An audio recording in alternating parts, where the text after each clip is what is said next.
Hey salut, je m'appelle Josiane Cousineau et vous êtes sur mon channel Jojo Cousineau. Aujourd'hui, c'est ma troisième vidéo et puis je vais parler de ma santé mentale et son impact sur ma créativité. Avant de continuer, j'aimerais prendre un instant pour exprimer ma gratitude d'avoir cet espace pour m'épanouir, grandir, avoir des connexions avec les gens, et ce, sur le territoire traditionnel non cédé des peuples algonquins Anishinaabe. Mon but aujourd'hui, c'est vraiment de vous partager les... c'est tellement heavy, là. Je vais avoir de la misère, mais c'est correct. Je veux partager ça avec vous autres parce que c'est tellement important de parler des troubles de santé mentale. Il y a tellement de gens qui sont affectés par ça. Vraiment, je veux partager ce que j'ai vécu. Parce qu'à tous les fois que j'en parle avec quelqu'un, eux ont leur propre histoire, ont leur propre vécu. Puis ça l'aide tellement de juste savoir qu'on n'est pas seul dans tout ça.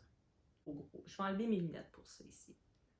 Je vais commencer mon histoire en 2013. Donc 2013, je travaillais à temps plein, j'étais avec Mastic, puis j'étais pas du tout où est-ce que je voulais être dans ma vie. J'avais des troubles de santé mentale qui étaient là, mais je savais pas, tu sais, je pensais que c'était moi qui n'étais pas capable de coper avec la réalité, dans le sens de ce qu'on m'avait dit, ce que je devrais être et avoir pour être une personne successful dans la vie, disons. Donc, je voulais retourner à l'école, changer de job, mais je pouvais pas lâcher ma job parce que financièrement, c'était mon lifeline, disons. Et puis, avec Mastic, je me sentais comme j'avais pas une place vraiment pour être moi authentiquement comme artiste. Puis, je voulais créer, je voulais faire mon propre stuff, mais à cause, j'étais tellement bloquée dans où est-ce que j'étais dans ma vie, ma créativité était comme stifled, là, tight. Le lendemain que j'ai quitté Mastic, j'ai commencé à écrire plein d'affaires. Il y a plein de paroles qui m'ont sorti. J'avais comme un relâchement, genre. Puis j'ai été capable de créer plein d'affaires. Et puis là, j'ai été acceptée à la cité collégiale en travail social spécialisé en gérontologie. Pour moi, j'aimais vraiment pas la façon en société, comment on traite le vieillissement, les personnes âgées. Et puis, je voulais vraiment me lancer dans un travail qui était avec les gens. Et puis, si je pouvais apporter mon cœur, ma passion pour comme redonner vie à des gens, puis de changer la perspective du monde sur leur propre vieillissement, leur propre condition humaine. Tu sais, le vieillissement, c'est pas quelque chose qui nous arrive à nous, ça fait partie de qui on est. On a un corps humain, puis on vieillit. Donc, maintenant que je fais comme un look back, je vois aussi que c'était peut-être, ça faisait partie de ma propre guérison avec où est-ce que j'étais dans ma vie puis où est-ce que je voulais être. Au mois de septembre 2013, je commence la cité collégiale. J'ai pu avoir un horaire temporaire au travail, donc travail, école pendant 1 an. En septembre 2014, l'année d'ensuite, j'ai pas pu avoir le temps off de la job. Il y avait un manque de ressources pour le montant, le volume de travail qu'on avait.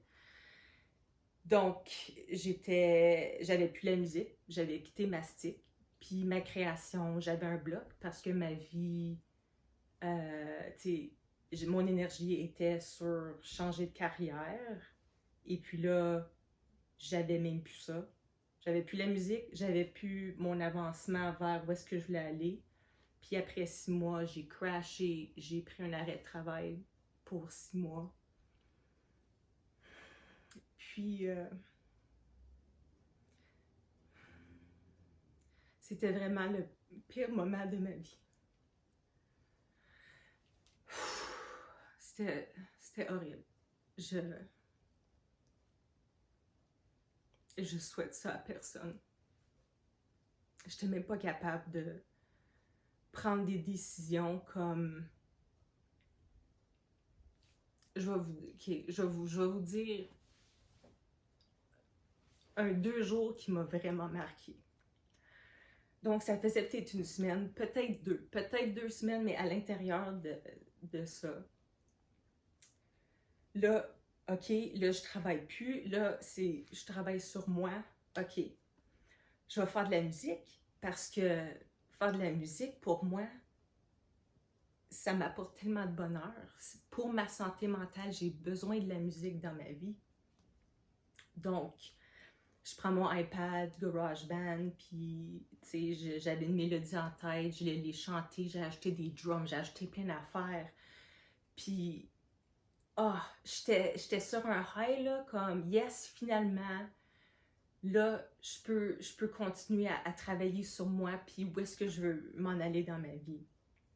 Cette journée-là, je pense que j'ai dansé dans la cuisine, j'ai dansé dans la salle de bain, je pense que j'ai fait du lavage, j'ai fait de l'époussetage, comme j'étais on a roll. J'étais comme, ça c'est the beginning de quelque chose, tu sais. Puis le lendemain, tout ce que j'ai été capable de faire, c'est de m'asseoir sur mon couch, puis de pleurer ma vie. Puis juste attendre que la journée termine parce que demain, ça allait aller mieux. Mais aujourd'hui, cette journée-là,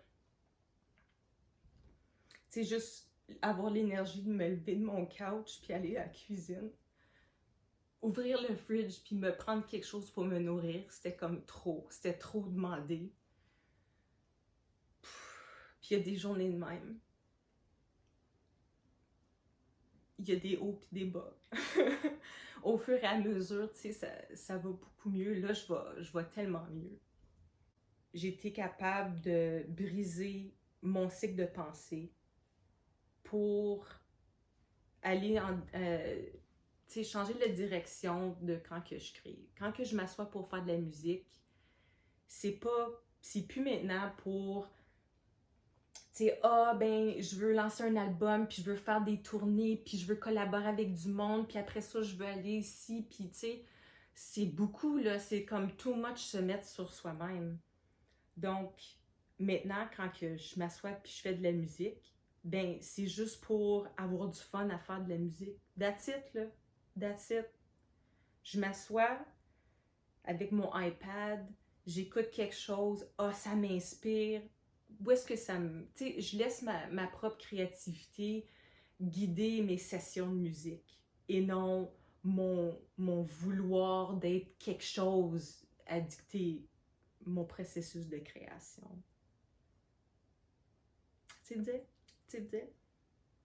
C'est important pour moi de parler de ça, de ma santé mentale, puis l'impact que ça a eu sur ma création. Puis quand que je vous parle de mon expérience, je veux vraiment pas... Non, je veux reconnaître qu'il y a des gens qui vont devoir gérer des troubles de santé mentale toute leur vie. Puis je veux pas envoyer le message que on peut pas créer si on n'a pas une bonne santé mentale. Il y a des gens qui auront jamais une bonne santé mentale, du côté clinique, disons. Donc, je veux vraiment pas... je veux pas faire allusion que si t'as pas une bonne santé mentale, tu peux pas créer. C'est pas vrai. Ce que j'essaie de communiquer, c'est la façon que ma santé mentale a eu un impact sur ma création. Parce que si je peux aider une personne à juste réfléchir sur son propre patron, c'est son patron de pensée, son cycle de pensée. T'sais, tout cycle de pensée peut être changé si on est conscient de celui-là. Je vous dis tout ça parce que je veux tellement vous envoyer de l'amour. Tu sais, si je peux aider des gens à guérir, puis m'aider à guérir en même temps, en faisant ces vidéos. Tu sais, je veux juste envoyer de l'amour à tout le monde. Passez une belle semaine, puis on se voit la semaine prochaine.